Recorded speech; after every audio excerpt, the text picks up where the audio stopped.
ಇನ್ನೊಬ್ಬರ ಹತ್ರ ಕೈ ಒಡ್ಡುವಂಥ ಅಗತ್ಯ ಇರೋದಿಲ್ಲ. 2008ರಲ್ಲೇ ಇಲ್ಲಿ ಒಂದು ಚುನಾವಣೆಗೂ ಬಂದು ಸ್ಪರ್ಧೆ ಮಾಡಿದ್ದೆ. ನಮ್ಮ ವೇದಿಕೆ ಸೀಮಿತವಾಗಿದ್ದರಿಂದ ನನ್ನ ವಿಚಾರಗಳು ಎಷ್ಟೋ ಜನಕ್ಕೆ ತಲುಪಲಿಲ್ಲ ಅನ್ನೋದು ಬಿಟ್ಟರೆ ಇವತ್ತಿಗೆ ಒಂದು ಸಾರ್ಥಕವಾದ ಬದುಕನ್ನು ನಾನು ಬದುಕ್ತಿದ್ದೀನಿ.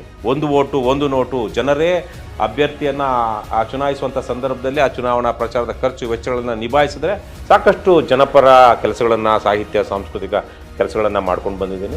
ನಮಸ್ಕಾರ, ನೀವು ನೋಡ್ತಾ ಇದ್ದೀರಾ MCN ಮೀಡಿಯಾ ನ್ಯೂಸ್. ನಾನು ಚಂದ್ರಶೇಖರ್ ಯಲ್ಬುರ್ತಿ. ವೀಕ್ಷಕರೇ, MCN ಮೀಡಿಯಾ ನ್ಯೂಸ್ ಪ್ರತಿ ವಾರ ಪ್ರತಿಯೊಬ್ಬ ವಿಶೇಷ ಸಾಧನೆ ಮಾಡಿದ ಅತಿಥಿಗಳನ್ನು ಸಂದರ್ಶನ ಮಾಡ್ತಾ ಬರ್ತಾ ಇದೆ. ಅದೇ ರೀತಿ ಈ ವಾರ ಕೂಡ ಒಬ್ಬ ವಿಶೇಷ ಅತಿಥಿ ನಮ್ಮ ಜೊತೆ ಇದ್ದಾರೆ.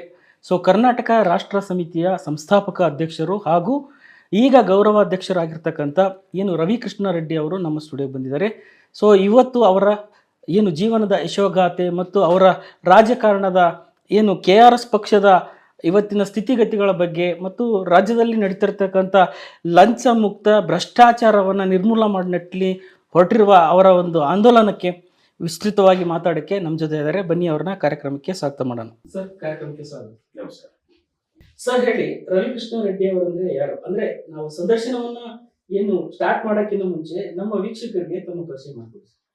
ವೀಕ್ಷಕರಿಗೆ ಈಗಾಗಲೇ ಬಹುಶಃ ನನ್ನ ಪರಿಚಯ ಇರುತ್ತೆ. ಯಾಕಂದರೆ ಇವತ್ತು ಸೋಷಿಯಲ್ ಮೀಡಿಯಾದಲ್ಲಿ, ಡಿಜಿಟಲ್ ಮೀಡಿಯಾದಲ್ಲಿ, TV ಇದರಲ್ಲಿ ಕಳೆದ 7-8 ವರ್ಷಗಳಿಂದ ನನ್ನನ್ನು ನೋಡ್ಕೊಂಡು ಬಂದಿದ್ದಾರೆ ಅಂತ ನಾನು ಭಾವಿಸ್ತೀನಿ.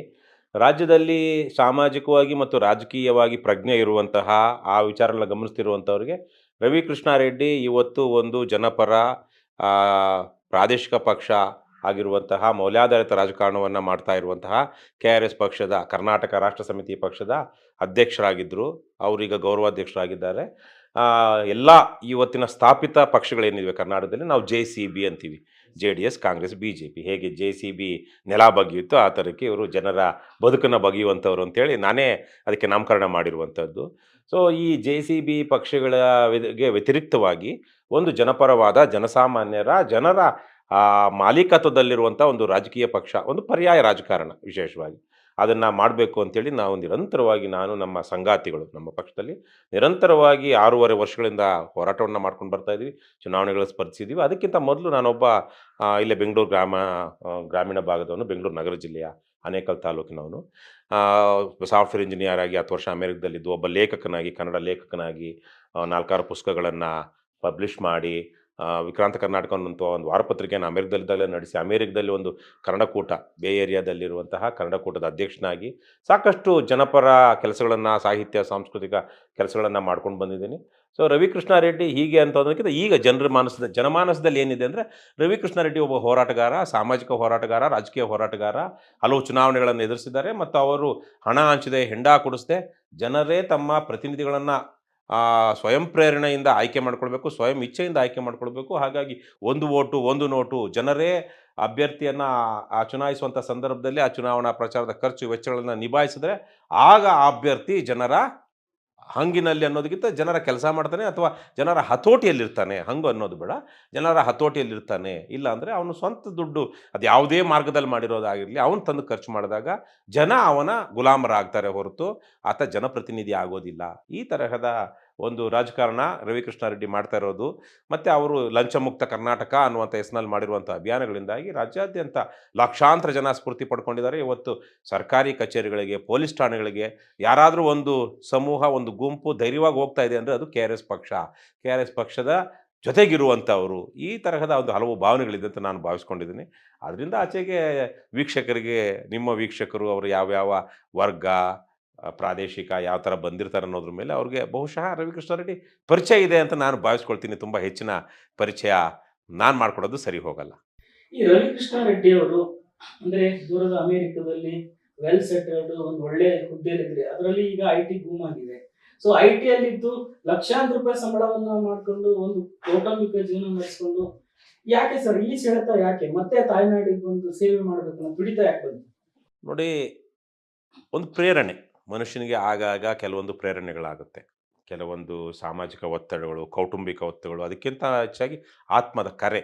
ನಮ್ಮ ಹೃದಯ ಅಥವಾ ನಮ್ಮ ಆತ್ಮ ನಿನ್ನ ಬದುಕು, ನಿನ್ನ ಡೆಸ್ಟಿನಿ, ನಿನ್ನ ವಿಧಿ ಈ ಥರಕ್ಕಿದೆ ಅನ್ನೋದನ್ನು ತೋರಿಸ್ತಾ ಇರುತ್ತೆ.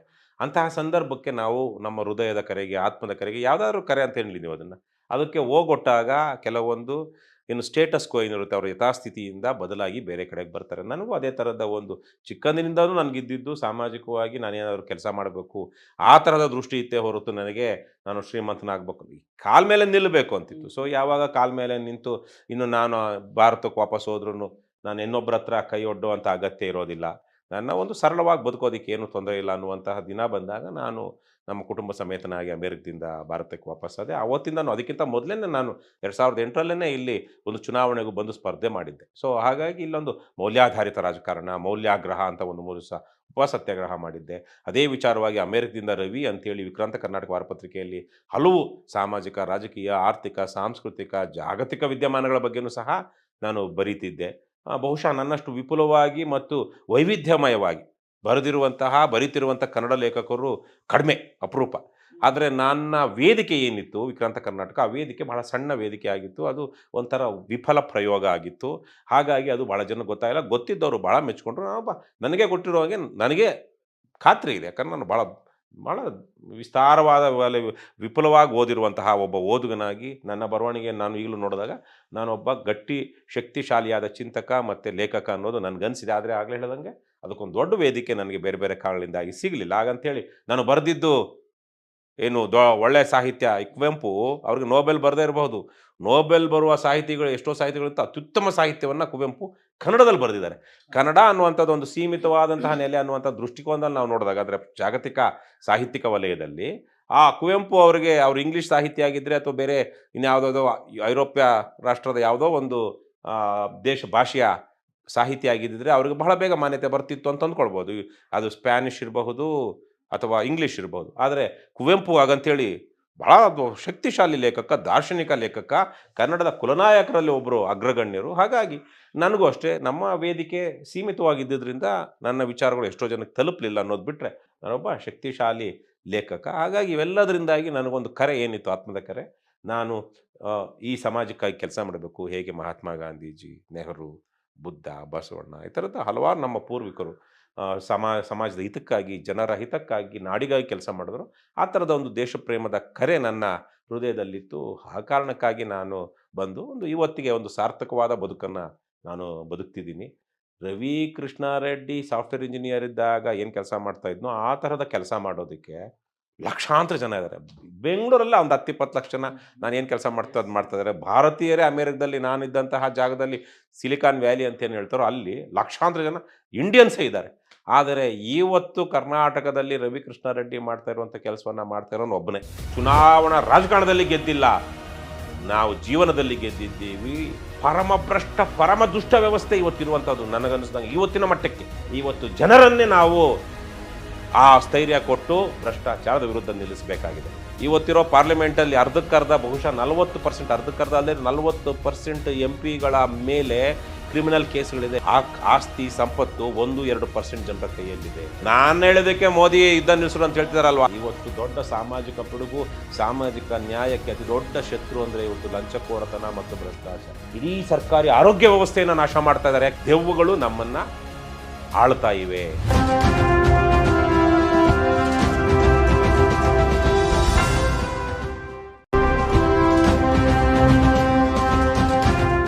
ಪ್ರಮೋಷನ್ ಅಲ್ಲ, ಡಿಮೋಷನ್ ಮಾಡಿದ್ರು ಅದು ಮತ್ತೆ ಇನ್ನೊಂದು ಕಿತ್ಕೊಂಡು ಹೋಗ್ಬಿಡ್ತು. ಅದ್ರ ರೀತಿಯಲ್ಲಿ ಅಭ್ಯಪಾರಿ ಆಗ್ಬಿಡ್ತು. ಆ ಮಾತು 6 ತಿಂಗಳ ಅವಕಾಶ, 3 ತಿಂಗಳಲ್ಲಿ ಇಡೀ ರಾಜ್ಯದಲ್ಲಿ 31 ಜಿಲ್ಲೆಗಳಲ್ಲಿ ಪಕ್ಷದ ಯಾವುದೇ ವಿಚಾರಕ್ಕೆ ಅವರು ಹೋರಾಟಕ್ಕಿಳಿದಾಗ ಅಂಜೋದಿಲ್ಲ, ಅಳ್ಕೋದಿಲ್ಲ. ಚುನಾವಣಾ ರಾಜಕಾರಣ ಬೇಡ ಅನ್ನುವಂಥ ಸ್ಥಿತಿಗೆ ಬಂದಾಗ ನಾವು ಚುನಾವಣಾ ರಾಜಕಾರಣದಲ್ಲಿಯೇ ನಮಗೆ ಮುಕ್ತಿ ಇರುವಂಥದ್ದು. ಎಲ್ಲ ಸಿದ್ಧತೆಗಳು ಮಾಡಿಕೊಂಡು ಕೊನೆ ಕ್ಷಣದಲ್ಲಿ ನಿಲ್ಲಲಾರದಂಥ ಒಂದು ಸ್ಥಿತಿಗೆ ಆಮ್ ಆದ್ಮಿ ಪಕ್ಷ ಬಂದ್ಬಿಡ್ತು. ಚುನಾವಣಾ ರಾಜಕಾರಣ ಬೇಡ, ನಮ್ಮ ಕೈಲಿ ಆಗಲ್ಲ ಅನ್ನುವಂತಹ ಒಂದು ದುಸ್ಥಿತಿಗೆ ಅವರು ತಲುಪಿಬಿಟ್ರು. ಅವರಷ್ಟು ಪರಮ ಅಯೋಗ್ಯರು, ಪರಮ ಭ್ರಷ್ಟರು, ಪರಮ ನೀಚರು, ಪರಮ ನಾಡದ್ರೋಹಿಗಳು ಇನ್ನೊಂದು ಬ್ಯಾಚ್ ಇಲ್ಲ. ಸರ್, ರಾಜಕಾರಣದಿಂದ ಇಷ್ಟೆಲ್ಲ ಸಾಧ್ಯ ಅನ್ನೋದಾದ್ರೆ ತಾವು ಕೂಡ ರಾಜಕಾರಣವನ್ನು ಪ್ರವೇಶ ಮಾಡಿದ್ರಿ ಆಮ್ ಆದ್ಮಿ ಪಾರ್ಟಿಯಿಂದ. ಅದಕ್ಕಿಂತ ಮೊದಲು ನಾನು ಲೋಕಸತ್ತಾ ಪಕ್ಷ ತಮ್ಮ ಜೀವನ ಆರಂಭ ಆಯ್ತು ರಾಜಕೀಯ ಅಂದ್ರೆ ಪಕ್ಷದಲ್ಲಿ. ಅದಕ್ಕಿಂತ ಮೊದಲು 2008ರಲ್ಲೇನೆ ನಾನು ಪಕ್ಷೇತರನಾಗಿ ಸ್ಪರ್ಧೆ ಮಾಡಿದ್ದೆ. ಸೊ ಇದೆಲ್ಲದರ ಮಧ್ಯೆ ಕರ್ನಾಟಕದಲ್ಲಿ ಇರ್ತಕ್ಕಂಥ ಏನು ತಾವು ಹೇಳಿದ್ರೆ JCB, ಇವೆಲ್ಲವನ್ನ ಹೊರತುಪಡಿಸಿ ಆಮ್ ಆದ್ಮಿನೇ ತಮ್ಮ ಆಯ್ಕೆ ಯಾಕಾಯ್ತು, ಮತ್ತೆ ಆ ಪಕ್ಷದಲ್ಲಿ ತಾವು ಸಕ್ರಿಯವಾಗಿ ಪಾಲ್ಗೊಂಡ ಬಗ್ಗೆ ಮತ್ತು ಅಲ್ಲಿ ಆದಂತ ಬೆಳವಣಿಗೆ ಬಗ್ಗೆ ಹೇಳೋದಾದ್ರೆ. 2006ರಲ್ಲಿ ನಾನು ಅಮೆರಿಕದಲ್ಲಿದ್ದಾಗ ವಿಕ್ರಾಂತ ಕರ್ನಾಟಕ ಅನ್ನುವಂಥ ಒಂದು ವಾರಪತ್ರಿಕೆನ ಬಹಳ ಅದ್ಭುತವಾದ ಕನ್ನಡದಲ್ಲಿ ಬಹುಶಃ ಅಂತಹ ಒಂದು ಎಲ್ಲವನ್ನು ಇಟ್ಕೊಂಡಂತಹ ರಾಜಕೀಯವನ್ನು ಬಹಳ ಗಟ್ಟಿಯಾಗಿ ಪ್ರತಿಪಾದಿಸಿದಂಥ ಒಳ್ಳೆಯ ರಾಜಕಾರಣವನ್ನು ಇನ್ನೊಂದು ಪತ್ರಿಕೆ ಅದಕ್ಕಿಂತ ಮೊದಲು ಬಂದಿರಲಿಲ್ಲ, ತದನಂತರವೂ ಬರಲಿಲ್ಲ. ಅಂದರೆ ಬೇರೆ ಬೇರೆ ಈಗ ಲಂಕೇಶ್ ಪತ್ರಿಕೆ, ವಾರಪತ್ರಿಕೆ ಹಲವಾರು ಜನ ಬೇರೆ ಬೇರೆ ರೀತಿಯಲ್ಲಿ ಪ್ರಭಾವಳಿತು. ಆದರೆ ವಿಕ್ರಾಂತ ಕರ್ನಾಟಕ ವಿಶಿಷ್ಟವಾಗಿತ್ತು. ಆದರೆ ಆಗ ನಾನು ಬರೀತಿದ್ದಾಗ ರಾಜಕಾರಣ ಇದು ಹೀಗಿದೆ, ಕರ್ನಾಟಕ ಇನ್ನೂ ಹಾಗಾಗಬೇಕು, ಹೀಗಾಗಬೇಕು, ದೇಶ ಹಲವಾರು ವಿಚಾರಗಳ ಬಗ್ಗೆ, ಅದು ಜಾತ್ಯತೀತತೆ ಇರಬಹುದು, ಆರ್ಥಿಕ ಉದಾರೀಕರಣ ಇರಬಹುದು, ಆಧುನಿಕ ಶಿಕ್ಷಣ ಇರಬಹುದು, ಸಾಮಾಜಿಕ ನ್ಯಾಯ ಇರಬಹುದು, ಹಲವಾರು ವಿಚಾರಗಳ ಬಗ್ಗೆ ಕೆಲವೊಂದು ವಿಚಾರಗಳನ್ನು ನಾನೇ ಸ್ವತಃ ಖುದ್ದು ಪ್ರತಿಪಾದಿಸ್ತಾ ಇದ್ದೆ ನನ್ನ ಅಂಕಣಗಳಲ್ಲಿ. ಆದರೆ 2008ರಲ್ಲಿ ನಿಮಗೆ ಗೊತ್ತಿರೋ ಹಾಗೆ ಕರ್ನಾಟಕ 2008ರಿಂದ 2013ರ ಮಧ್ಯೆ ಒಂದು ಒಂದು ಒಂದು ಈ ಶಾಸಕಾಂಗ ಬಂತಲ್ವಾ, 2008ರಲ್ಲಿ ಗೆದ್ದಂಥವರು.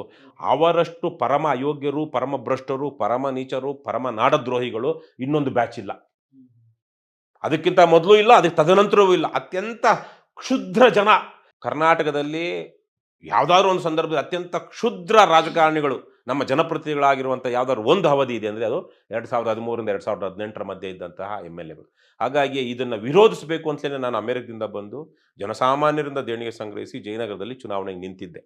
ಆಮೇಲೆ ನಾನು ಅಮೆರಿಕದಲ್ಲೇ 2011 ತನಕ ಇದ್ದೆ. 2011ಕ್ಕೆ ಸಂಪೂರ್ಣವಾಗಿ ವಾಪಸ್ಸಾದಾಗ ನಮ್ಮ ತರಹದ ನಾನು ಬಯಸುವಂಥ ರಾಜಕಾರಣ, ಕ್ಲೀನ್ ಆ್ಯಂಡ್ ಆನೆಸ್ಟ್ ಪಾಲಿಟಿಕ್ಸ್, ಸ್ವಚ್ಛ ಮತ್ತು ಪ್ರಾಮಾಣಿಕ ರಾಜಕಾರಣವನ್ನು ಯಾರು ಮಾಡ್ತಾರೆ ಅಂತ ನೋಡಿದಾಗ ನಮ್ಮ ಕರ್ನಾಟಕದಲ್ಲಿ ಆಗ್ತಾನೆ ಲೋಕಸತ್ತಾ ಅನ್ನುವಂಥ ಒಂದು ಪಕ್ಷ, ಆಂಧ್ರದಲ್ಲಿ ಒಬ್ಬ MLA ಇದ್ದರು, ಡಾಕ್ಟರ್ ಜಯಪ್ರಕಾಶ್ ನಾರಾಯಣ್ ಅಂತ, ಅವರು ಸ್ಥಾಪನೆ ಮಾಡಿದಂಥ ಒಂದು ಪಕ್ಷ ಇಲ್ಲಿ ಕರ್ನಾಟಕದಲ್ಲಿ ಒಂದಷ್ಟು ಸಕ್ರಿಯವಾಗಿ ಬೆಂಗಳೂರು ನಗರ ಭಾಗದಲ್ಲಿ ಸಕ್ರಿಯವಾಗಿತ್ತು. ಸೊ ನಾನು ಅದಕ್ಕೆ 2012ರಲ್ಲಿ ಅವರ ಆಹ್ವಾನದ ಮೇರೆಗೆ ಸೇರಿಕೊಂಡೆ. ಅವರಿದ್ದರು ಇಲ್ಲಿ ಕರ್ನಾಟಕದಲ್ಲಿ. 2012ರಿಂದ 2014 ತನಕ ಆ ಪಕ್ಷದಲ್ಲಿ ನಾನಿದ್ದೆ. ಒಂದು ಸಂದರ್ಭದಲ್ಲಿ ಆ ಹೋರಾಟಗಳನ್ನು ಯಾವುದು ಇಂಡಿಯಾ ಅಗೇನ್ಸ್ಟ್ ಕರಪ್ಷನ್ಗೆ ಒಂದು ಅಡಿಪಾಯ ಹಾಕಿದ್ದೇ ಲೋಕಸತ್ತಾದಲ್ಲಿದ್ದಂತಹ ಹಲವಾರು ಜನ. ಅದರಲ್ಲಿ ಒಬ್ಬರು ಇವತ್ತು ನಮ್ಮ KRS ಪಕ್ಷದ ಅಧ್ಯಕ್ಷರಾಗಿರುವಂಥ ದೀಪಕ್ CN, ಅವರು ಲೋಕಸತ್ತಾದಲ್ಲಿದ್ದರು. ಅವರೆಲ್ಲ ಸೇರಿ ಬೆಂಗಳೂರಿಗೆ ಯಾರು ಅರವಿಂದ್ ಕೇಜ್ರಿವಾಲು, ಮೋಹನ್ ದಾಸ್ ಪೈ, ಸಂತೋಷ್ ಹೆಗಡೆ, ಅಶ್ವಿನಿ ನಾಚಪ್ಪ ಇವರೆಲ್ಲ ಕರಪ್ಷನ್ ಸಾಕು ಅನ್ನುವಂಥ ಒಂದು ಹೋರಾಟ ಮಾಡಿದ್ರು ಬೆಂಗಳೂರಲ್ಲಿ. ಅಲ್ಲಿಂದ ಇನ್ಸ್ಪಿರೇಷನ್ ತೆಗೆದುಕೊಂಡು ಹೋಗಿ ಇಂಡಿಯಾ ಅಗೇನ್ಸ್ಟ್ ಕರಪ್ಷನನ್ನು ಕಟ್ಟಿದ್ದು. ಇದು ಇತಿಹಾಸ. ಕಟ್ಟಿದ್ಯಾರು ಕೇಜ್ರಿವಾಲ್. ಸೊ ನಾನು 12ರಲ್ಲಿ ಸೇರಿಕೊಂಡೆ ಆ ಲೋಕಸತ್ತಾಗಿ. 14ರ ತನಕ ಇದ್ದೆ. 13ರಲ್ಲಿ ಆಮ್ ಆದ್ಮಿ ಪಕ್ಷನೂ ಸ್ಥಾಪನೆ ಆಯಿತು. ಆದರೆ ಅದಕ್ಕಿಂತ ಮೊದಲೇ ನಾನು 13ರಲ್ಲಿ ಬೆಂಗಳೂರಿನಲ್ಲಿ BTM ಲೇಔಟಲ್ಲಿ ನಾನು ವಾಸ ಮಾಡ್ತಿರೋಂಥ ಇದೇ ಜಾಗದಲ್ಲಿನೇ BTM ಲೇಔಟ್ ಅಭ್ಯರ್ಥಿಯಾಗಿ 2013ರಲ್ಲಿ ಸ್ಪರ್ಧೆ ಮಾಡಿದ್ದೆ. 6600 ವೋಟ್ ಬಂದಿತ್ತು ಅವತ್ತು ನನಗೆ 2013ರಲ್ಲಿ. ಜನರ ದೇಣಿಗೆನಲ್ಲೇ ಅವತ್ತು ನಾವು ಚುನಾವಣೆ ಮಾಡಿದ್ದು ಪ್ರಾಮಾಣಿಕವಾಗಿ, ಒಳ್ಳೆ ಬೆಂಬಲ ಆಗಿ ನೋಡಿದ್ರೆ. ಆದರೆ ತದನಂತರ ಅದು ಬೇರೆ ಬೇರೆ ಕಾರಣಗಳಿಂದಾಗಿ ಅವರು ಏನು ಲೋಕಸತ್ತಾ ಪಕ್ಷದವರು ಆಂಧ್ರದಲ್ಲಿ ಕೆಲವೊಂದು ತೀರ್ಮಾನಗಳನ್ನ ತಗೊಳ್ಳೋಂಥ ಸ್ಥಿತಿಗೆ ಬಂದರು. ಚುನಾವಣಾ ರಾಜಕಾರಣ ಬೇಡ, ನಮ್ಮ ಕೈಲಿ ಆಗಲ್ಲ ಅನ್ನುವಂತಹ ಒಂದು ದುಸ್ಥಿತಿಗೆ ಅವರು ತಲುಪಿಬಿಟ್ರು. ಹಾಗಾಗಿ ಅದೇ ಸಂದರ್ಭದಲ್ಲಿ ನಾವು ಬಹಳ ಸಕ್ರಿಯವಾಗಿ, ಬಹಳ ದೊಡ್ಡ ಹೋರಾಟ ಕರ್ನಾಟಕದಲ್ಲಿ ಲೋಕಸತ್ತಾದಲ್ಲಿ ನಾನಿದ್ದಾಗ KPSC ವಿಚಾರವಾಗಿ, ಮಂಡೂರು ಕಸದ ವಿಚಾರವಾಗಿ ಎಷ್ಟು ದೊಡ್ಡ ಹೋರಾಟಗಳನ್ನು ಮಾಡಿದ್ವಿ. ಸೊ 2014ರ ಜನವರಿ ಸುಮಾರಲ್ಲಿ ನಾವು ಚುನಾವಣಾ ರಾಜಕಾರಣಕ್ಕೆ ನಿಲ್ಲಬಾರ್ದು, ಹೋಗಬಾರ್ದು ಅನ್ನುವಂಥ ಒಂದು ತೀರ್ಮಾನಗಳು ಕೆಲವೊಂದಾಯಿತು. ಆ ಸಂದರ್ಭದಲ್ಲಿ ನಾವೊಂದಷ್ಟು ಜನ ಆಮ್ ಆದ್ಮಿ ಪಕ್ಷ ಅವರು ಕರಿತಿದ್ರು, ಅದಕ್ಕಿಂತ ಮೊದಲೇ ಕರಿತಿದ್ರು. ಆದರೆ ನಾನು ಈಗ ಆಲ್ರೆಡಿ ಅದೇ ಥರದ ಪಕ್ಷದಲ್ಲಿದ್ದೀವಿ, ಯಾಕೆ ಅಂತೇಳಿ ಹೋಗಿರಲಿಲ್ಲ. ಹಾಗಾಗಿ ಆಮ್ ಆದ್ಮಿ ಪಕ್ಷಕ್ಕೆ 2014ರಲ್ಲಿ ಹೋಗಿದ್ದು. ನಾನು ಅದು ಸಂಸ್ಥಾಪನಾ ಸದಸ್ಯ ಅಲ್ಲ. 2014ರಲ್ಲಿ ಹೋದ್ಮೇಲೆ ಬೇಡ ಅಂದ್ರೂ ನನಗೆ ಆಸಕ್ತಿ ಇರಲಿಲ್ಲ. ರಾಜ್ಯಾದ್ಯಂತ ಓಡಾಡಿ ಸಂಘಟನೆ ಮಾಡೋಣ ಅಂತ ಬಯಸಿದ್ದೆ ನಾನು. ಆದರೆ 2014ರಲ್ಲಿ ಬೆಂಗಳೂರು ಗ್ರಾಮಾಂತರ ಲೋಕಸಭಾ ಕ್ಷೇತ್ರದಿಂದ ನನ್ನ ಅಭ್ಯರ್ಥಿ ಮಾಡಿದ್ರು. ಸೊ ಅದಾದ ನಂತರ 2 ವರ್ಷ ನಾನು ಆ ಪಕ್ಷದಲ್ಲಿ ಕೆಲಸ ಮಾಡಿದೆ. ಒಂದಷ್ಟು ಭಿನ್ನಾಭಿಪ್ರಾಯಗಳು ಬಂತು. ಇಲ್ಲಿ ಏನು ನಾಯಕತ್ವ ಇದ್ದವರಿಗೆ, ದೆಹಲಿಯಲ್ಲಿ ನಾಯಕತ್ವ ಇದ್ದವರಿಗೆ ಕರ್ನಾಟಕದಲ್ಲಿ ಪಕ್ಷವನ್ನೇ ಕಟ್ಟೋದ್ರ ಬಗ್ಗೆ ಅವ್ರದ್ದೇ ಆದಂಥ ಬೇರೆ ಚಿಂತನೆಗಳಿತ್ತು, ಅಥವಾ ಸರಿಯಾದ ಚಿಂತನೆಗಳಾಗಿರಲಿಲ್ಲ. ಹಾಗಾಗಿ ನಂದೊಂದಷ್ಟು ಭಿನ್ನಾಭಿಪ್ರಾಯಗಳಿತ್ತು. ನಾವು ನಮ್ಮ ಥರ ಇರೋರನ್ನೆಲ್ಲ ಸೇರಿಸಿ ನಾವು ಕಟ್ಟೋಣ, ಒಂದು ಪರ್ಯಾಯ ಕಟ್ಟೋಣ, ಆಮ್ ಆದ್ಮಿ ಪಕ್ಷ ಒಂದೇ ಇಲ್ಲಿ ಮಾಡುವಂಥ ಸ್ಥಿತಿಲಿ ಇಲ್ಲ. ಯಾಕಂದರೆ BBMPಗೆ 2015ರಲ್ಲಿ BBMPಗೆ ಎಲ್ಲ ಸಿದ್ಧತೆಗಳು ಮಾಡಿಕೊಂಡು ಕೊನೆ ಕ್ಷಣದಲ್ಲಿ ನಿಲ್ಲಲಾರದಂಥ ಒಂದು ಸ್ಥಿತಿಗೆ ಆಮ್ ಆದ್ಮಿ ಪಕ್ಷ ಬಂದ್ಬಿಡ್ತು. ಅದು ಆಂತರಿಕವಾಗಿ ಕೆಲವೊಂದು ವಿಚಾರಗಳು. ಸೊ ಹಾಗಾಗಿ ಇವೆಲ್ಲ ಇಲ್ಲಿ ಆಗುತ್ತೆ, ಇದು ಹೈಕಮಾಂಡ್ ಪ್ರಭಾವ ಜಾಸ್ತಿ ಇದೆ, ನಾವು ಇದನ್ನು ಸ್ವಲ್ಪ ಮೀರಬೇಕು ಅಂತೇಳಿ ನಾನು ಒಂದಷ್ಟು ಕೆಲಸ ಮಾಡ್ತಾ ಇದ್ದೆ. ಆದರೂ ರವಿಕೃಷ್ಣಾರೆಡ್ಡಿ ಇರೋ ಕಾರಣದಿಂದಾಗಿ ನಾವು ಹಳಬರು, ನಮಗೆ ಗೌರವ ಇಲ್ಲ, ಮಾನ್ಯತೆ ಇಲ್ಲ, ನಾವು ಲೀಡರ್ಗಳಾಗಲಿಲ್ಲ ಅಂತ ಒಂದಷ್ಟು ಜನಕ್ಕೆ ಒಂದು ಅಸೂಯೆ ಇತ್ತು. ಅದು ತುಂಬ ಸಹಜ ಎಲ್ಲ ಕಡೆನೂ. ಹಾಗಾಗಿ ಒಂದಷ್ಟು ತಾಕ್ಲಾಟ ಪೀಕ್ಲಾಟ ಇತ್ತು. ಆದರೆ ಅವರು ನನ್ನನ್ನು ಒಂದು ರೀತಿಯಲ್ಲಿ ಪಕ್ಷದಲ್ಲಿ ಯಾವುದೋ ಪದಾಧಿಕಾರಿ ಹುದ್ದೆ ಕೊಡದೆ ತೆಗೆದ್ರು 2016ರಲ್ಲಿ ಜುಲೈಯಲ್ಲಿ ನಾನೊಂದು ಕಾರ್ಯಕ್ರಮದಲ್ಲಿ ಭಾಗವಹಿಸಿದ್ದಕ್ಕೆ. ಆಮೇಲೆ 2-3 ವರ್ಷ ನಾನು ಅವರ ಶೋಕಾಸ್ ನೋಟ್ಸ್ಗೆಲ್ಲ ಉತ್ತರ ಕೊಟ್ಕೊಂಡಿದ್ದೆ. ಅದರಿಂದ 2016ರಲ್ಲಿ ಹೊರಗೆ ಬಂದು ಅದೇ ಸಂದರ್ಭದಲ್ಲಿ ಲಂಚಮುಕ್ತ ಕರ್ನಾಟಕ ನಿರ್ಮಾಣ ವೇದಿಕೆ ಅಂತ ಕಟ್ಟಿಕೊಂಡು 3 ವರ್ಷ ಅದರಲ್ಲಿ ಅದನ್ನು ಅದ್ರ ಮೂಲಕನೇ ಅಭಿಯಾನಗಳನ್ನ ಮಾಡಿ ಒಂದು ರಾಜಕೀಯೇತರ ಸಂಘಟನೆ ಇವತ್ತು ಕಟ್ಟಿದ್ವಿ. ಇವತ್ತು ಅದು ಹೈಕೋರ್ಟಲ್ಲಿ ಬೇರೆ ಬೇರೆ ಕಡೆ ಎಲ್ಲ PL ಹಾಕೊಂಡು ಒಳ್ಳೆ ಕೆಲಸ ಮಾಡ್ತಾ ಇದೆ ಲಂಚ ಮುಕ್ತ ಕರ್ನಾಟಕ ನಿರ್ಮಾಣ ವೇದಿಕೆ. ಅದೇನೇ ಇವತ್ತು ನಮ್ಮ ಕರ್ನಾಟಕ ರಾಷ್ಟ್ರ ಸಮಿತಿ ಪಕ್ಷಕ್ಕೆ ಯಾವ ಥರದ ಅಭಿಯಾನಗಳ ಮೂಲಕ ಸಂಘಟನೆ ಮಾಡಬೇಕು ಅಂತ ಮಾದರಿ ಮತ್ತು ಬುನಾದಿ ಎರಡೂ ಲಂಚ ಮುಕ್ತ ಕರ್ನಾಟಕ ನಿರ್ಮಾಣ ವೇದಿಕೆ. ಸೊ ಹಾಗಾಗಿ ಈ ಥರಕ್ಕೆ ನಾನು ಆಮ್ ಆದ್ಮಿ ಪಕ್ಷಕ್ಕೆ ಹೋಗಿದ್ದೆ ಹೊರತು, ನಾನಾಗಿ ನೀವು ಕೇಳ್ದಂಗೆ ನನ್ನ ಆಯ್ಕೆ ಅಂದರೆ ಮೊದಲ ಆಯ್ಕೆ ಇರಲಿಲ್ಲ. ಮೊದಲು ನಮ್ಮದು ಲೋಕಸತ್ತಾ ಪಕ್ಷದಲ್ಲಿದ್ದವನು. ತದನಂತರ ಲೋಕಸತ್ತಾ ಅದು ಕೆಲವೊಂದು ತೀರ್ಮಾನಗಳು ನಮ್ಮ ಹತೋಟಿಯನ್ನು ಮೀರಿ ಚುನಾವಣಾ ರಾಜಕಾರಣ ಬೇಡ ಅನ್ನುವಂಥ ಸ್ಥಿತಿಗೆ ಬಂದಾಗ ನಾವು ಚುನಾವಣಾ ರಾಜಕಾರಣದಲ್ಲಿಯೇ ನಮಗೆ ಮುಕ್ತಿ ಇರುವಂತಹದ್ದು. ಚುನಾವಣಾ ರಾಜಕಾರಣದಿಂದ ನಾವು ಹಿಂದೆ ಸರಿದ್ರೆ ಮತ್ತೆ ರಾಜಕೀಯ ಪಕ್ಷವಾಗಿ ನಮಗೆ ಯಾವುದೇ ಮಾನ್ಯತೆ ಮತ್ತು ರಿಲೆವೆನ್ಸಿ ಪ್ರಸ್ತುತತೆ ಇರೋದಿಲ್ಲ ಅಂಥೇಳಿ ನಾವು ಲೋಕಸತ್ತಾ ಪಕ್ಷಕ್ಕೆ ಹೋಗಿದ್ದು. ತದನಂತರ ಹೊರಗೆ ಬಂದಿದ್ದು. ಇನ್ನು 2019ರಲ್ಲಿ ನಾವೆಲ್ಲ ಸಮಾನ ಮನಸ್ಕರು ಸೇರಿ ಇದು ಕರ್ನಾಟಕ ರಾಷ್ಟ್ರ ಸಮಿತಿ ಪಕ್ಷ ಅಂತ ಮಾಡಿದ್ದೀವಿ. ಕರ್ನಾಟಕದಲ್ಲಿ ಇವತ್ತು ನಂಬರ್ 1 ಪ್ರಾದೇಶಿಕ ಪಕ್ಷ. ನಂಬರ್ 1 ಪ್ರಾದೇಶಿಕ ಪಕ್ಷ ನಮ್ಮದು ಅಂತ ಹೇಳ್ತಾರೆ ಯಾರು? JDSನವರು. ಅವರು ಇಲ್ಲ ಅಂತಾರೆ. ಬೇರೆ ಕಡೆ ಎಲ್ಲ ಹೋಗಿ ನಮ್ಮದು ರಾಷ್ಟ್ರೀಯ ಪಕ್ಷ ಅಂತಾರೆ. ಆ ಪಕ್ಷಕ್ಕೆ ರಾಷ್ಟ್ರೀಯ ಅಧ್ಯಕ್ಷ ಅಂತ ಒಬ್ಬರು ಬೇರೆ ಇದ್ದಾರೆ. ಸೊ ಹಾಗಾಗಿ ಅದೇನಾದರೂ ಇದ್ಕೊಳ್ಳಿ, ಇವತ್ತು ಕರ್ನಾಟಕದಲ್ಲಿ ಈ ಸ್ಥಾಪಿತ ಪಕ್ಷಗಳ ಮಧ್ಯದಲ್ಲಿ 4ನೇದು ಅತಿ ದೊಡ್ಡ ಪಕ್ಷ ಕರ್ನಾಟಕ ರಾಷ್ಟ್ರ ಸಮಿತಿ ಪಕ್ಷ. ಪ್ರಾದೇಶಿಕ ವಿಚಾರವಾಗಿ ಬಂದಾಗ ನಂಬರ್ 1 ಪಕ್ಷ ಕರ್ನಾಟಕ ರಾಷ್ಟ್ರ ಸಮಿತಿ ಪಕ್ಷ. ಜನ ಪ್ರತಿ ದಿವಸ ನೂರಾರು ಜನ ಪಕ್ಷದ ವಿಚಾರಗಳನ್ನ ಸಾವಿರಾರು ಜನ ತಿಳ್ಕೊಳ್ತಾ ಇದ್ದಾರೆ. ₹100 ಸದಸ್ಯತ್ವ ಶುಲ್ಕ ಕೊಟ್ಟು ಇವಾಗ ಸರಾಸರಿಯಾಗಿ 70-80 ಜನ ಪ್ರತಿ ದಿವಸ ಪಕ್ಷ ಸೇರ್ತಾ ಇದ್ದಾರೆ. ಅದು 200-300 ಆಗುತ್ತೆ ಇನ್ನು ಕೆಲವೇ ದಿನಗಳಲ್ಲಿ, ತಿಂಗಳುಗಳಲ್ಲಿ. ಇವತ್ತು ಕರ್ನಾಟಕದಲ್ಲಿ ಒಂದು ಯಾವುದೇ ವಿಚಾರಕ್ಕೆ ಅವರು ಹೋರಾಟಕ್ಕಿಳಿದಾಗ ಅಂಜೋದಿಲ್ಲ, ಅಳ್ಕೋದಿಲ್ಲ. ಅವರು ಪೊಲೀಸ್ ಕೇಸ್ ಆಗಲಿ ಇನ್ನೊಂದಾಗಲಿ ಇವರು ಹೋರಾಟ ಮಾಡಬಲ್ಲರು. ಹಾಗಾಗಿ ನಾವು ಇದು ಒಳ್ಳೆಯ ಪಕ್ಷ ಅನ್ನುವಂಥ ಒಂದು ಸ್ಥಿತಿ ಇವತ್ತು ಕರ್ನಾಟಕ ರಾಷ್ಟ್ರ ಸಮಿತಿ ಪಕ್ಷಕ್ಕೆ ಆ ಮಾನ್ಯತೆ ಇವತ್ತು ಬಂದಿದೆ. ಸರ್, ಎಲ್ಲ ಒಂದು ಕಡೆ ಆಮ್ ಆದ್ಮಿಗೆ ತಾವು ಸೇರ್ಪಡೆಯಾದ ಸಂದರ್ಭದಲ್ಲಿ ಒಂದು ಇನ್ನು initial stage Born and baby ತರ ಇತ್ತು. ಬಟ್ ನಿಮ್ಮ ಎಲ್ಲಾ ಒಂದು ಫೇವರಿಸಮ್, ನಿಮ್ಮ ಹೋರಾಟದ ಒಂದು ಮುಂಚೂಣಿಯಲ್ಲಿ ಆ ಪಕ್ಷದ ಒಂದು ಅಧ್ಯಕ್ಷ ಸ್ಥಾನ ತಮಗೆ ಕೊಟ್ಟಿದ್ರೆ ಈಗ ಹೇಗೆ ದೆಹಲಿಯಲ್ಲಿ ಅಧಿಕಾರ ನಡೆಸ್ತೋ ಆ ರೀತಿಯ ಒಂದು ದಿನಗಳನ್ನ ಇಲ್ಲಿ ಕಾಣಬಹುದಾಗಿತ್ತು ಅಂತೀರಾ? ಖಂಡಿತ ಖಂಡಿತ. ಅಲ್ಲಿರೋರೆಲ್ಲ ಕೆಟ್ಟವರು ಅಂತ ಹೇಳೋದಿಲ್ಲ. ಮುಗ್ಧರು, ಅಮಾಯಕರು, ಮೂರ್ಖರು, ಅಥವಾ ಆಮೇಲೆ ಅವು ಸ್ವಲ್ಪ ಗಟ್ಟಿ ಒಂದಷ್ಟು ಹೋರಾಟದ ಮನೋಭಾವ ಇರಬೇಕು, ಧೈರ್ಯವಾಗಿ ಮುನ್ನುಗ್ಗಬೇಕು. ಅದು ಭಾಳ ಜನಕ್ಕೆ ಒಂದಷ್ಟು ಒಳ್ಳೆಯ ಜನ. ಅದರಲ್ಲಿ ಆಯಕಟ್ಟಿನ ಸ್ಥಳದಲ್ಲಿ ಕೂತಿದ್ದಂಥವ್ರು ಆ ಥರದ ಜನ ಅಲ್ಲ. ಒಂಥರ NGOಗಳಲ್ಲಿ ಕೆಲಸ ಮಾಡಿದಂಥವ್ರು, ರಿಟೈರ್ಡ್ ಆಗಿದ್ದಂಥವ್ರು, ಅಥವಾ ಆ ಜನರ ಮಧ್ಯೆ ಹೋಗಿ ನಾನು ಪಾದಯಾತ್ರೆಗಳು ಮಾಡಿದ್ದೀನಿ, ಉಪವಾಸಗಳನ್ನ ಮಾಡಿದ್ದೀನಿ, ಬಿಸಿಲಲ್ಲಿ ಅಲ್ದಿದ್ದೀನಿ, ಮಳೆಯಲ್ಲಿ ಹೋಗಿದ್ದೀನಿ. ನಾವು ದೈಹಿಕ ಪಕ್ಷ ಸ್ಟಾರ್ಟ್ ಆದ ಕೆಲವು ವರ್ಷಗಳಲ್ಲೇ ವಿಶ್ವಾಸ್ ವೈದ್ಯನ ಒಬ್ಬ ಮೇನ್ ಸ್ಟ್ರೀಮ್ ಅಲ್ಲಿ ಇದ್ದವರೇ ಆ ಒಂದು ಕುಮಾರ್ ವಿಶ್ವಾಸ್ ಅಂತ. ಅದು ದೆಹಲಿದು. ನಾನು ಹೇಳ್ತಿರೋದು ಕರ್ನಾಟಕದ ಬಗ್ಗೆ. ಸೊ ಹಾಗಾಗಿ ಆ ಸಂದರ್ಭದಲ್ಲಿ ಇಲ್ಲಿ ನಾಯಕತ್ವ ಬದಲಾಯಿಸಬೇಕು ಅಥವಾ ಬೇರೆಯವ್ರ ನಾಯಕತ್ವ ಕೊಡಬೇಕು ಅಂತ ಬಂದಾಗ ನನ್ನ ಹೆಸರು ಮುಂಚೂಣಿಯಲ್ಲೇ ಇತ್ತು. ಪಕ್ಷಕ್ಕೆ ಸೇರ್ಕೊಂಡು 6 ತಿಂಗಳಲ್ಲೇ ನನ್ನ ಹೆಸರು ಈ ಪಕ್ಷಕ್ಕೆ ಇವನನ್ನು ರಾಜ್ಯಾಧ್ಯಕ್ಷನಾಗಿ ಮಾಡಿದ್ರೆ ಒಳ್ಳೇದಾಗುತ್ತೆ ಅಂತೇಳಿ ಹಲವಾರು ಭಾವನೆಗಳು ಬರ್ತಿತ್ತು. ಆದರೆ ನಾನು ಕೇಳಿರಲಿಲ್ಲ, ಒಂದು ಸಂದರ್ಭ ಬಿಟ್ಟರೆ. ಹಾಗಾಗಿ ಇದು ಯಾವಾಗ ಪಕ್ಷ ಇದು ಪದೇ ಒಂದು ಹೆಜ್ಜೆ ಮುಂದೆ ಹೋಗೋದು, 2 ಹೆಜ್ಜೆ ಹಿಂದೆ ಬರುವಂಥ ಸ್ಥಿತಿ ಕರ್ನಾಟಕದಲ್ಲಿ ಬಂದ್ಬಿಡ್ತು ಹಲವಾರು ಕಾರಣಗಳಿಂದಾಗಿ. ಆವಾಗ ನಾನು ದೆಹಲಿಯಿಂದ ಬಂದಿದ್ದಂಥ ಇಲ್ಲಿನ ಕರ್ನಾಟಕದ ಉಸ್ತುವಾರಿಗೆ ಒಂದು ಸಂದರ್ಭದಲ್ಲಿ ಹೇಳಿದ್ದೆ, ಇದು ಎಲ್ಗೂ ಹೋಗ್ತಾ ಇಲ್ಲ, ನನಗೆ ಅವಕಾಶ ಕೊಡಿ, 6 ತಿಂಗಳ ಅವಕಾಶ ಕೊಡಿ. 3 ತಿಂಗಳಲ್ಲಿ ಇಡೀ ರಾಜ್ಯದಲ್ಲಿ 31 ಜಿಲ್ಲೆಗಳಲ್ಲಿ ಪಕ್ಷದ ಸಂಘಟನೆ ಇರುವ ಹಾಗೆ ಮಾಡ್ತೀನಿ, ಪದಾಧಿಕಾರಿಗಳಿರುವ ಹಾಗೆ ಮಾಡ್ತೀನಿ. ಮತ್ತೆ 6 ತಿಂಗಳಲ್ಲಿ ಒಟ್ಟು 6 ತಿಂಗಳೊಳಗೆ ಪ್ರತಿ ತಾಲೂಕಲ್ಲೂ ಇರುವ ಹಾಗೆ ಮಾಡ್ತೀನಿ. ಯಾಕಂದ್ರೆ ನನಗೆ ಅಷ್ಟು ಶ್ರಮ, ಅಷ್ಟು ಕಾಂಟ್ಯಾಕ್ಟ್ಸ್ ಇತ್ತು, ಅಷ್ಟು ವಿಸಿಬಿಲಿಟಿ ಇತ್ತು, ಮತ್ತು ಅಷ್ಟು ಸಾಮರ್ಥ್ಯ ಇತ್ತು. ನನಗೆ ಗೊತ್ತಿದೆ, ನನ್ನ ಸಾಮರ್ಥ್ಯ ನನಗೆ ಗೊತ್ತಿದೆ. ಇವತ್ತು ಯಾವ ಹಿನ್ನೆಲೆಯೂ ಇಲ್ಲದೆ, ಹಣ ಬೆಂಬಲ, ಜನ ಬೆಂಬಲ ಯಾವುದೂ ಇಲ್ಲದೆ ಇವತ್ತೊಂದು ಕರ್ನಾಟಕ ರಾಷ್ಟ್ರ ಸಮಿತಿ ಪಕ್ಷವನ್ನು ನಾವು ಒಂದಷ್ಟು ಜನ ಜೊತೆ ಸೇರ್ಕೊಂಡು ಕಟ್ಟಿ ನಿಲ್ಸಿದ್ದೀವಿ ಅಂದರೆ, ಆಮ್ ಆದ್ಮಿ ಪಕ್ಷವನ್ನು ಕಟ್ಟೋದು ಕಷ್ಟ ಇತ್ತಾ? ಬಹಳ ಸುಲಭ ಇತ್ತು. ಆದರೆ ನಾನು ಹೇಳಿದೆ, ಈಗಲೇ ನನ್ನ ರಾಜೀನಾಮೆ ಪತ್ರವನ್ನು ಬರೆದು ಕೊಡ್ತೀನಿ ನಿಮಗೆ, ಪೋಸ್ಟ್ ಡೇಟೇ ಹಾಕಲ್ಲ.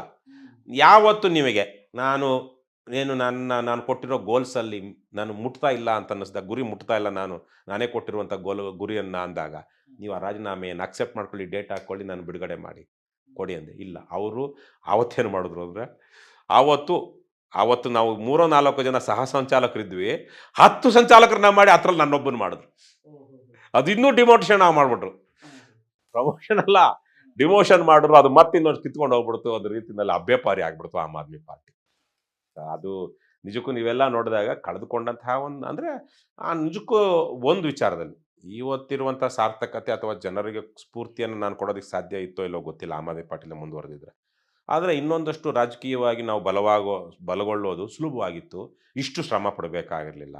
ಆದರೆ ಏನೇ ಆಗಲಿ ನಾವು ಪಟ್ಟಿರೋ ಶ್ರಮ ವ್ಯರ್ಥ ಆಗೋದಿಲ್ಲ. ಹಾಗಾಗಿ ಇವತ್ತು ರವಿಕೃಷ್ಣಾರೆಡ್ಡಿ ಅಂದರೆ ಲಕ್ಷಾಂತರ ಜನರಿಗೆ ಒಂದು ಸ್ಫೂರ್ತಿ. ಕಳೆದ 6 ವರ್ಷಗಳಲ್ಲಿ ಕಡಿಮೆ ದಾರಿ ಸವಿಸಿಲ್ಲ. 6 ವರ್ಷ ಅಲ್ಲ, 9 ವರ್ಷದಲ್ಲಿ. ಆಮ್ ಆದ್ಮಿ ಪಕ್ಷ ಬಿಟ್ಟು ಸರಿಯಾಗಿ 9 ವರ್ಷ ಆಯಿತು ಇವತ್ತಿಗೆ. ನಾನು ಕಡಿಮೆ ದೂರ ಬಂದಿಲ್ಲ, ಬಹಳ ದೂರ ಬಂದಿದ್ದೀನಿ. ಇವತ್ತು ರವಿಕೃಷ್ಣಾರೆಡ್ಡಿನೇ ಒಂದು ಮೌಲ್ಯ, ಒಂದು ಇದಾಗಿದೆ. ನನಗದು ಗೊತ್ತಿದೆ. ಸೊ ಹಾಗಾಗಿ ಅಲ್ಲಿದ್ದಾಗ ಏನಾಗ್ತಿತ್ತೋ ಬಿಡ್ತಿತ್ತೋ ಗೊತ್ತಿಲ್ಲ. ಬಟ್ ಇವತ್ತಿಗೂ ನಾನು ತುಂಬ ಏನು ಕಳ್ಕೊಂಡಿಲ್ಲ. KRS ಪಕ್ಷದ ಹೆಸರು ಹೇಳ್ಕೊಂಡು ಒಂದು ಹಳದಿ ಟಿ ಶರ್ಟ್ ಹಾಕ್ಕೊಂಡು ಇವತ್ತು KRS ಯಾವುದೋ ಸರ್ಕಾರಿ ಕಚೇರಿಗೆ ಹೋದರೆ ಲಂಚ ಕೇಳಿದವನು ಬಾಲ ಮುದ್ರಕೊಂಡು ಚಡ್ಡಿ ಒದ್ದೆ ಮಾಡ್ಕೊಂಡು ಕೆಲಸ ಮಾಡ್ಕೊಡ್ತಾ ಇದ್ದಾನೆ. ಲಕ್ಷಾಂತರ ಜನ ಇವತ್ತಿಗೆ ಆ ಧೈರ್ಯ ಮತ್ತು ವಿಶ್ವಾಸ KRS ಪಕ್ಷದಿಂದ ಪಡ್ಕೊಂಡಿದ್ದಾರೆ. ಸೊ ಹಾಗಾಗಿ ಅದು ರಾಜಕೀಯವಾಗಿ ಬೇರೆ ರೀತಿಯಲ್ಲೇ ಪ್ರಭಾವ ಬೀರಬಹುದಿತ್ತು ಆಮ್ ಆದ್ಮಿ ಪಾರ್ಟಿಲಿ, ಖಂಡಿತ. ಆದರೆ ಇವತ್ತು ಜನರ ಮಧ್ಯೆ ಜನಸಾಮಾನ್ಯರು, ಅದು ಅತ್ಯಂತ ಮಧ್ಯಮ ವರ್ಗದ ಜನರಿಗೆ KRS ಪಕ್ಷ ಕೊಟ್ಟಿರುವಂತಹ ಒಂದು ಧೈರ್ಯ ಮತ್ತು ವಿಶ್ವಾಸ, that wouldn't have happened if I had continued in Aam Aadmi Party. ನೀಚ್ ಕೆಲಸ ಮಾಡೋರಿಗೆಲ್ಲ ನಮ್ಮ ಯೂನಿವರ್ಸಿಟಿಗಳು ಅಯೋಗ್ಯರು ಏನು ಡಾಕ್ಟ್ರೇಟ್ ಕೊಡ್ತಾರೆ. ನಾವೆಲ್ಲ ಕಷ್ಟಪಟ್ಟು ತ್ಯಾಗ ಮಾಡಿ ಪಕ್ಷವನ್ನು ಹೀಗೆ ಕಟ್ಟಬೇಕು ಅಂತ ಕಟ್ಟಿರೋದ್ರಿಂದಾಗಿ ಇವತ್ತು ಪಕ್ಷ ಆ ಸ್ಥಿತಿಲಿದೆ. ಅನ್ನ ಸಾರು ಹಪ್ಪಳದ ಚೂರು ಇಷ್ಟೇ. ಇನ್ನೊಂದು 10 ಸೆಕೆಂಡ್ ಆಗಿದ್ದಿದ್ರೆ ಇವನು ನನ್ನನ್ನು ತೆಗೆದುಕೊಂಡು ಹೋಗಿ ಮುರಳೀಧರ್ ಅನ್ನುವಂಥವನು ತಗೊಂಡು ಹೋಗಿ ಅವನು ಆ ನಾಯಿ ನರಿಗಳಿಗೆ ಬಿಸಾಕ್ಬಿಡ್ತಾ ಇದ್ದ. ಆವತ್ತು ದೇವೇಗೌಡರ ಸಾಮ್ರಾಜ್ಯದ ಪತನ ಆರಂಭವಾಗಿದೆ. ಈ ಪಥಸಂಚಲನ ಮಾಡ್ತಿರೋರಲ್ಲಿ ಒಬ್ಬ ಅಲ್ಲ, ಅಷ್ಟು ಸಾವಿರಾರು ಜನ ಊರುಗಳೆಲ್ಲ ಮಾಡಿದಲ್ಲ. ಲಂಚ, ಭ್ರಷ್ಟಾಚಾರ ನಮ್ಮ ದೇಶದ ಅತಿ ದೊಡ್ಡ ಶತ್ರು. ನಮ್ಮ ದೇಶ ಚೆನ್ನಾಗಾಗಬೇಕು ಅಂದರೆ, ವಿಶ್ವಗುರು ಆಗಬೇಕು ಅಂದರೆ ಇಲ್ಲಿ ಅನ್ಯಾಯ, ಅಕ್ರಮ, ಭ್ರಷ್ಟಾಚಾರ ನಿಲ್ಲಬೇಕು. ಇಲ್ಲ ಕೂಡ. ಆದ್ರೆ 5 ಬೆರಳಿಗೆ 5 ಉಂಗುರ ಹಾಕೊಂಡು ಕುದ್ಗೆಗೆ ನಾಯಿ ಚೇನ ಹಾಕೊಂಡು ಅಲ್ಲಿ ಹೋಗಿ ದಲ್ಲಾಳಿ ಕೆಲಸ ಮಾಡೋರು ಯಾರು? ತಮ್ಮ ಆತ್ಮವನ್ನೇ ಅಡವಿಟ್ಟುಕೊಂಡು ಹಣ ಮಾಡ್ತಾ ಇದ್ದಾರೆ.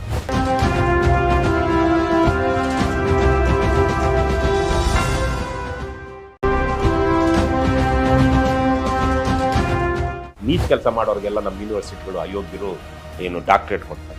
ನಾವೆಲ್ಲ ಕಷ್ಟಪಟ್ಟು ತ್ಯಾಗ ಮಾಡಿ ಪಕ್ಷವನ್ನು ಹೀಗೆ ಕಟ್ಟಬೇಕು ಅಂತ ಕಟ್ಟಿರೋದ್ರಿಂದಾಗಿ ಇವತ್ತು ಪಕ್ಷ ಆ ಸ್ಥಿತಿಲಿದೆ.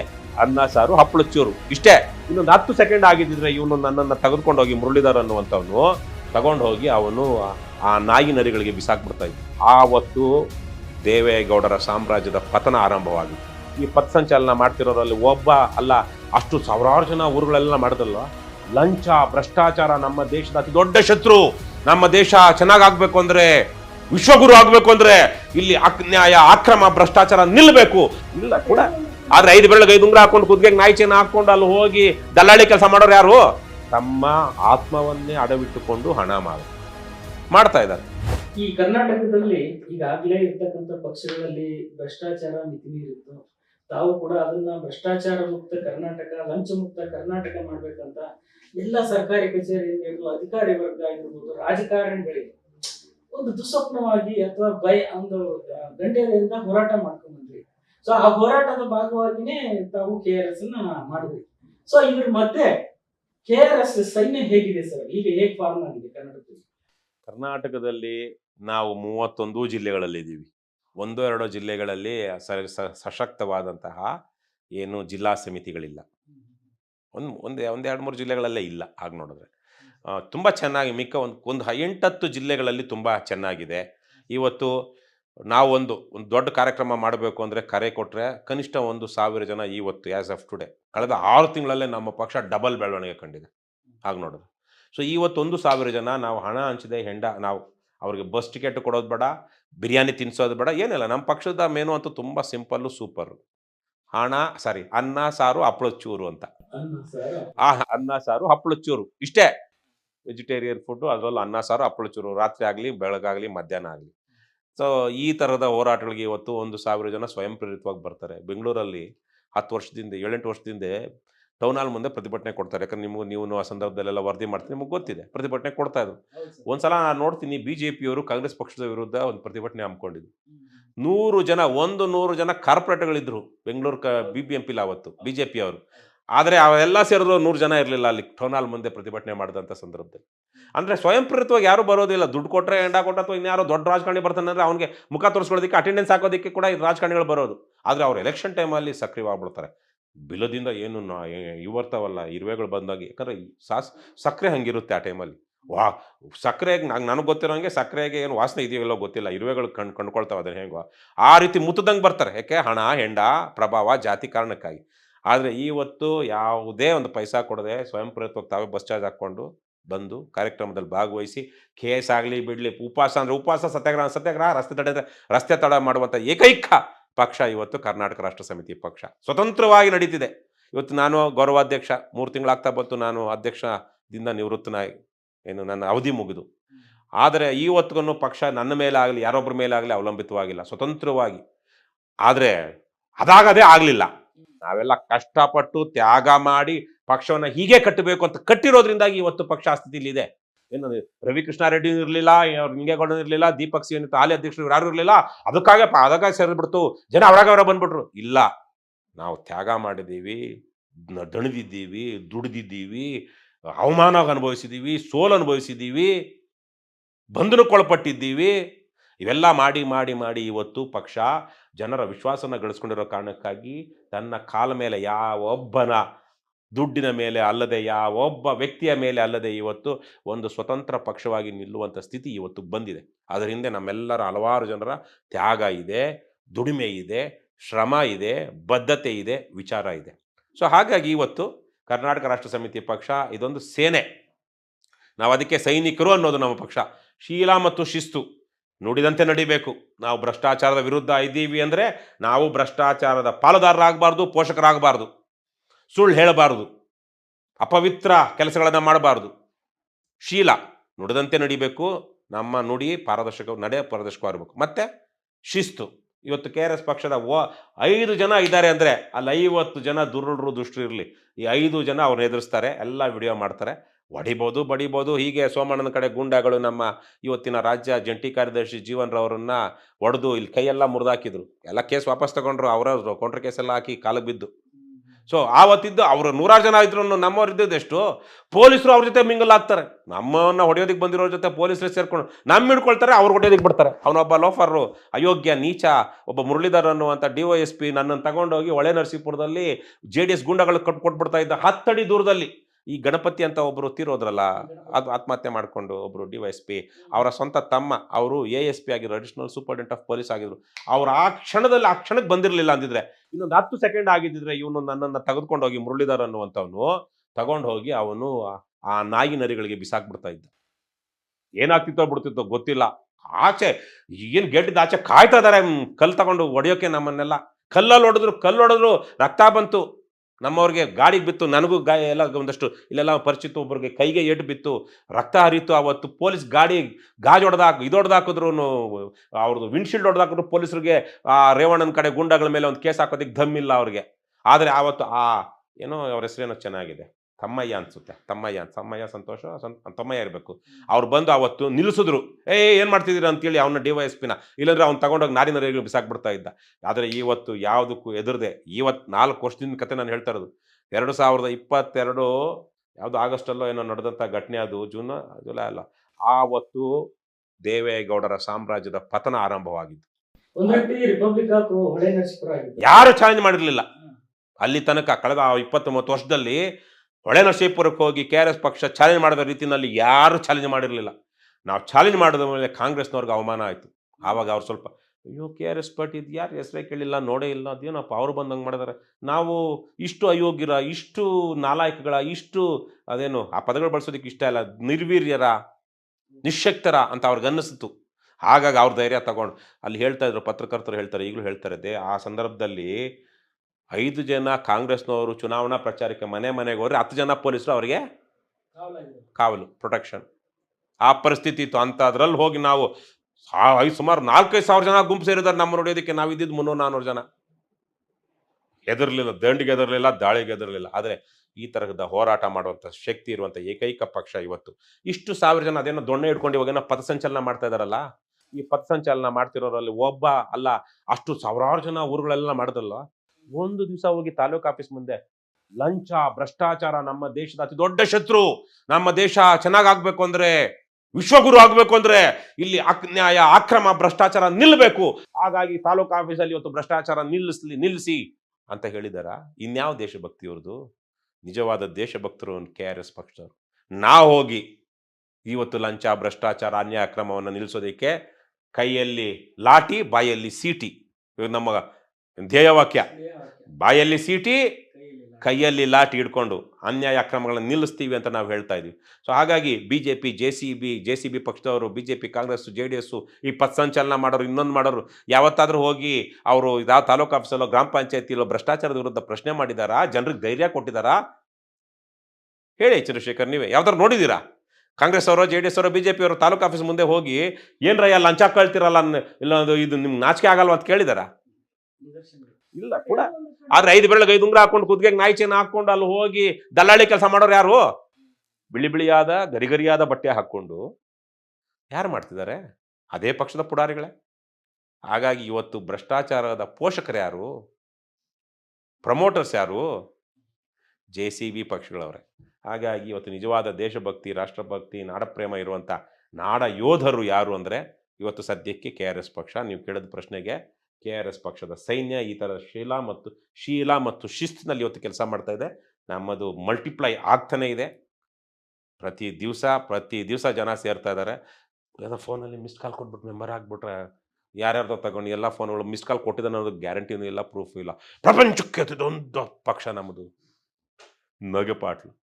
ಸರ್, ಇದೆಲ್ಲ ಹೊರತುಪಡಿಸಿ ಇವತ್ತಿನ ಹೋರಾಟಗಾರರಲ್ಲಿ ಕೆಲವೊಂದು ಅಪಸ್ವರ ಅಂದ್ರೆ ಒಂದು ಆರೋಪಗಳು ಕೇಳಿ ಬರ್ತದೆ. ಹೋರಾಟಗಾರರು ಮಾರಾಟಗಾರರಾಗಿದ್ದಾರೆ ಅಂತ. ಅದಕ್ಕೆ ಏನ್ ಹೇಳ್ತೀವಿ?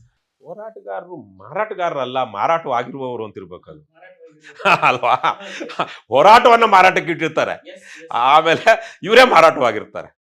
ಬಹಳ ಜನ ಇದ್ದಾರೆ. ಅದಕ್ಕೆ ತದ್ವಿರುದ್ಧ ಅಂದ್ರೆ KRS ಪಾರ್ಟಿ ಅಂತ ಹೇಗೆ ಹಲವಾರು ಜನ ಮಾರಾಟವಾಗಿಲ್ಲ. ಈಗ ನಮ್ಮ SR ಹಿರೇಮಠರು, ದೊರೆಸ್ವಾಮಿ ತರದವರು, ನಿಜಕ್ಕೂ ಕರ್ನಾಟಕ ರತ್ನ. ಯಾರು? HS ದೊರೆಸ್ವಾಮಿ ಅವರು. ನೀವು ಕರ್ನಾಟಕ ರತ್ನ ಕೊಡಬೇಕಾಗಿತ್ತು ಅವ್ರು.